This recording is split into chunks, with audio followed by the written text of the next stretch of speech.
மகர ராசி என்பது 10வது ராசி. காலபுருஷ தத்துவத்துல 10வது ராசி. மகர ராசிக்கு அதிபதியே சனி பகவான் தான். அந்த சனி பகவான் இதுவரை இவங்களுக்கு 7.5 சனியாக இருந்தது. இந்த மகர ராசிக்காரங்க எப்படிப்பட்டவங்கன்னா, உழைக்க தயங்காதவர்கள், கடுமையா உழைக்கிறவங்க. அதே சமயத்துல தெய்வ நம்பிக்கை இருக்கிறது, அளவாத்தான் தெய்வ நம்பிக்கை இருக்கு. ஏன்னா சனி பகவானுடைய வீட்டை சேர்ந்தவர்களாக இருக்கிறார்களே, இவர்கள் மிகப்பெரிய அளவுக்கு தெய்வ நம்பிக்கை இருக்காது. அளவா இருந்துகிட்டே இருப்பாங்க. பலருக்கு பாத்தீங்கன்னா அப்பாவோட பிரச்சனை கொடுக்கும். அந்த மகர ராசிக்கு அஷ்டமஸ்தானம் சூரியனுடைய வீடு சிம்மம்.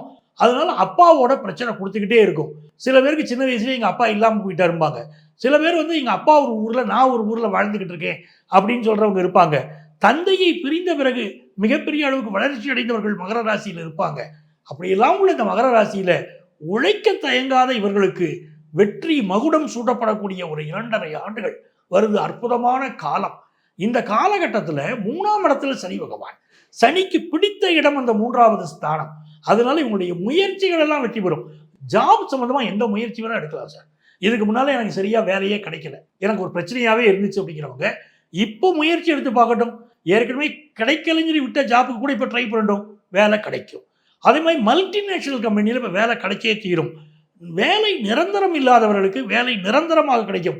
அட்லீஸ்ட் கான்ட்ராக்ட் பேசிஸில் ஜாப் ட்ரை பண்ணுறவங்களுக்கு அந்த பேசிஸில் ஜாப் கிடைக்கும். அது யோகம் உண்டு.